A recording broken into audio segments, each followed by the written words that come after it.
What are some misconceptions about dating in Germany, from your perspective, Sarah, and also comparing dating in Germany to some other countries you visited? What would you say the difference? What the differences are? I can tell you, I have never dated a German man. There is a lot of cultural background. I'm not German myself, to state that as well. I'm Eastern European or Central European, I'm Slavic. So I also have grown up with a very different mentality, I feel like, than young women are growing up in Western Europe or in countries like Germany these days. Issues like 50-50 on first date and following are a very big topic right now in the dating scene in Germany. And it's not something I ever had to discuss with any man I ever dated.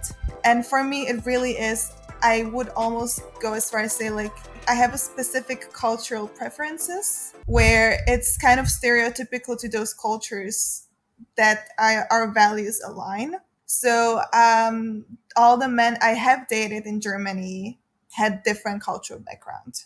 That's why I've had a very similar experience in either country I've dated, be it the UK, be it Germany, be it West Africa, because there is always this common cultural aspect where it fits, or at least those main values usually fit. Okay. Okay. That makes sense. I think I also agree that even within Europe, there are culture that have similarities on how, family relationships are set up with Africa, with Asia, and stuff like that. So, one interesting question, I think we prepared some notes as well because you would like to talk about certain things. And I want to go to social media. Hmm. Um, have you ever had the experience? Because you're a model, which means that you have to post certain type of pictures on your social media platforms. How has that gone with your partners? Your use of social media? I was never a topic of conversation, to be honest. Um, I again have my own values. There are things that I would post, things I wouldn't post. And I have never been in a situation where my partner would feel uncomfortable or in a certain way with something I had posted on social media. However, it really is a point for me that I need a partner who can deal with me being active on social media, at least to a certain point. And active, just saying like posting every day, every other day. I'm not saying the type of content I'm posting, just generally posting myself, my outfits, my you name it, and just being generally present on social media.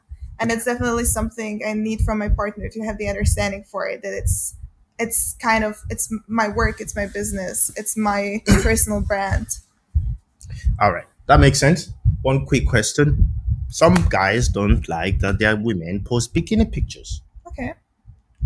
Your job might require that you do this. Does that mean that you can never be with a guy like that?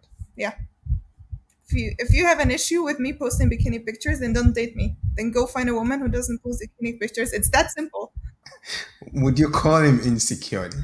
I wouldn't go that far as to judge. Like, it's everybody, everybody has their own preferences, and this is like one of my big topics, is that men and women, we all have preferences, and I think we're trying to explain those situations where two different people with different values and morals come together and somehow try to make it work. Women and men need to take the accountability for saying, okay, let me find somebody where it matches. And the same goes for women. And I feel like maybe from my experience, or I see it so many times also on social media, like you mentioned, like there is so much opinions and content that we are being exposed to in these days that we are never meant to be exposed to as human beings. And that's where also I think this mindset comes from, that there is always the next best thing around the corner, which there really isn't many cases.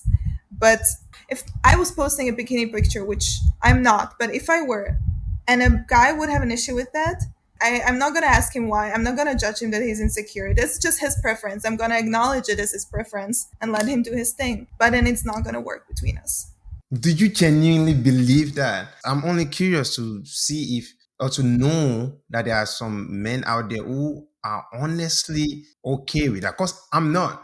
And I'm just wondering why any man would, in a way, because I feel like from a man's perspective, I feel like that is in a way you are sort of advertising yourself, whether directly or indirectly.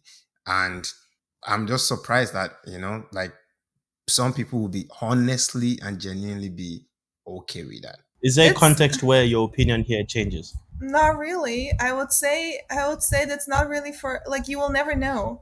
We all see the world from From our our own view. Yeah. perspectives. Yeah. We will never be able to understand when somebody else has different preferences, different opinions. Even if I would post a bikini picture in some sort of way from, let's say, a vacation, I do it in a way that I for myself feel comfortable with it. And I think it can be done in a tasteful way, and it I don't can be think done there's in a any. way Yeah, that you can Sorry, continue. sorry. I'm sorry. Well, no, because she said tasteful way, and I'm thinking. you are fools. We are all fools. Oh, Ah, okay. All right, all right. Let's not get too deep into the tasteful comments. You're very driven, and this is something that I always tell you. You keep pushing for everything you want. You want quite a lot. You want to achieve quite a lot in life. You're doing quite a lot as well. How has this career-driven approach to life that you have, right, and this goal-oriented person that you are, how has that influenced the type of men that you would even let to have access to you? oh, yeah, very much. Definitely very much. And it's something that I'm just learning recently, and it's something that I'm just adjusting recently into my own preferences.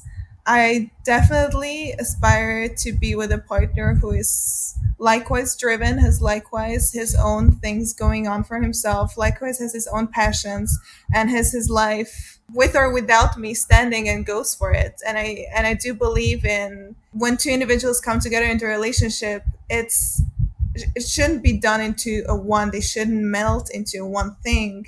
They should just kind of cooperate. They should both have their own things going on for themselves in life, and just help each other out and support each other and make life easier for themselves, but not completely become one. That's not something that What about a scenario where your partner is driven? Yeah, yeah, your partner is pushing out to do a lot. yeah. However, you just have bigger dreams. Has this ever led to issues? That's the next point I would do. I think the next big thing is matching in lifestyle. So it's not just like the life or the things that the two people go for. It's the kind of lifestyle that they aspire, and the life they kind of want to be having. And that's the next part where it needs to match. Of are Do you want to travel or don't you want to travel? Are you open to travel? Are you open to not see me for weeks or months? Am I willing to be with a partner who is not willing to travel with me? Those are all questions that come into the equation where I need to make a decision for myself and the partner or the other person as well. And that's where I'm saying, like, you really need to find a partner that matches with you, that has his own life, but also where the lifestyle is kind of matching, that you both can see yourself. Even though this person would have nothing to do with the modeling, at least would be open to traveling with me or would have the possibilities or Is there a context? Wait, that's a great answer, by the way. But is there a context, yeah, where you make a compromise on your career for your partner? it depends how far along we're in the relationship. If we're talking marriage, family, all these kind of things, I could see myself, yeah. For me, family is something very important. Hmm. And there are the two aspects of relationship, kids, and career for women. And there comes a day in almost every woman's life where she needs to choose one or mostly two, and one part of this suffers usually. I've seen it in my family, I've seen it in my life, I've seen it from my experience.